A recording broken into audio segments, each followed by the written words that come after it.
Сәлеметсіздер ме? Мен бағдарламаның тақырыбы шешендік сөздерді оқыту 10 сынып оқушыларына арналған жалпы бұл элективті курс.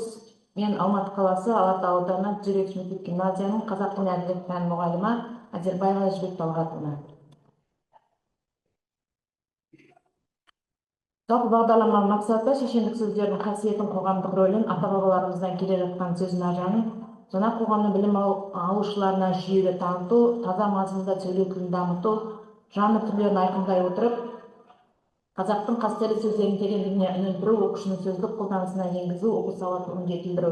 Бағдарламаның міндеті оқушылардың пәндік құзыреттіліктерін арттыру, шешендік сөздердің тарихы мен табиғатын таныту, кез келген мәселенің шешімін өз беттерімен жеке тұлға ретінде шеше білуге машықтандыру. Шешендік сөздердің теориясы, шешендік сөздердің мазмұны, шешендік өнерінің өкілдері бойынша білімдерін тереңдету. Білім алушылардың сөйлем тілін дамытуында қалыптастыру, шешендердің қоғамдағы орны, олардың тапқырлықтары мен ойларының сөз шеберлігін ұғындыру. Тәрбиелік мәнін ұғындырып, ұшқыр ойларға жол ашу, ұрпақтан ұрпаққа келе жатқан шешендік ұғымдарды келешек буынға тиімді жеткізу. Өзектілігі, шешендік сөздерді халқымыздың қадір тұтуы, шешендік сөздердегі ұлттық мәдениет және парасаттылық, асыл сөздің астарындағы ұлағатты сөздер, дау-жанжалдардың бітімін екі ауыз сөзбен шешіп, ел мен елді бітістіретін келелі мәселелер шешіп отыратындығы жайлы білім алудың нәтижелілігі.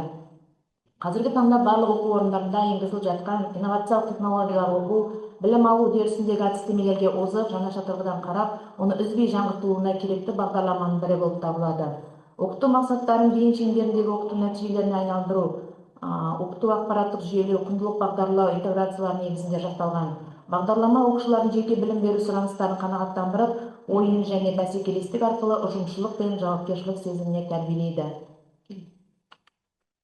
Бағдарламаның жаңалығына келетін болсақ, жаңартылған білім беру аясында функционалдық сауаттылықтың құрамдас бір бөлшегі оқу сауаттылығы бойынша коммуникативтік жағдаятқа сай көпшілік алдында дұрыс сөйлеу, тыңдаушыларға ықпал ете білу, шешен сөйлеуді жетілдіруге көзделген. Ұлттық сана мен ұлттық құндылықтарға бағыттап оқытуды білім мен тәрбиенің құралына айналдыру. Бұл бағдарлама оқушының дүниетанымын кеңейтуге, шешен сөйлеуге, бәсекеге қабілеттілікке, ақыл-ойын дамытуға мүмкіндік береді. Күтілетін нәтиже бұл курс бойынша оқушылардың шешендік өнер жайлы, оның терең тамырлары жайлы білім артады, жекелеген тақырыптар бойынша ойларын айқын тұжырымдайды, ұлттық құндылықтарға бағыттап оқуға жол ашады, тың деректермен танысады, ұлтының төлтумасын сақтауға, қолдануға, патриоттық сезімдерін шыңдай түсуге жетелейді. Курсты оқып, мектеп оқушыларының ойлауының белсенді қалыптасуына ықпал етеді және олардың пәнге деген қызығушылығын арттырады. Бұл курс төл әдебиет жайлы танымдарын тереңдетеді. Ақпараттық әдістемелік бөлім бойынша келетін болсақ, бұл жерде 10 сыныпқа арналған курс бағдарламасының түсінік хатында көрсетілген мақсат мен міндеттерді жүзеге асыру бағытында оқушылардың алған білімі критериалды бағалау бойынша жүзеге асырылады. Жалпы бағдарлама мазмұны 34 сағатты құрайды. Оның ішінде сағат саны алынған бағдарламаға сай аталған тақырыптарды қамтуға, шығармашылық тапсырмаларға арналған, практикалық тапсырмаларда тілдік құралдарды онымен қолдану, сызбаға түсіру, тақырыптық талдау, тапсырмалар интербелсенді әдістермен ауызша, жазбаша жұмыстар қарастырылған. Белгілі бір мәселені ауызша, жазбаша талқылау, белгілі бір ойдың ақиқаттылығын түсіну, қазіргі қоғамдағы шешендік ұғымдар жайлы ақпараттар алу, шешендік сөздердің жанры туралы анықтау жұмыстар әр бөлім бойынша теориялық негізде түсіндіріліп, қосымша шығармалық жұмыстар жүргізіледі. Ұлы ағартушы өмір мен шығармаларына жалпы шолу, әдебиет танытқыш кітабын оқып, сөз өнері туралы сөздердің мәнін терең ұғыну, оның терең ойлы сөз өнері, сөз қадірі туралы айтқан құнды пікірлерін талдау сабақтың негізгі объектісі болып табылады.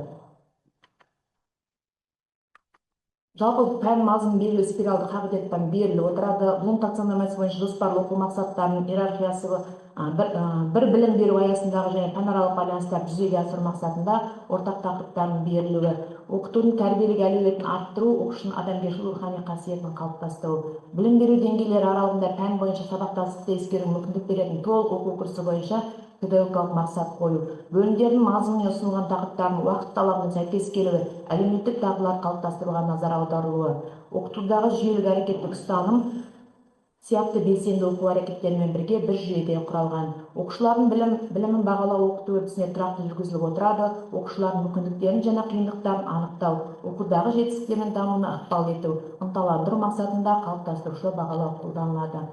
Назарларыңызға рахмет.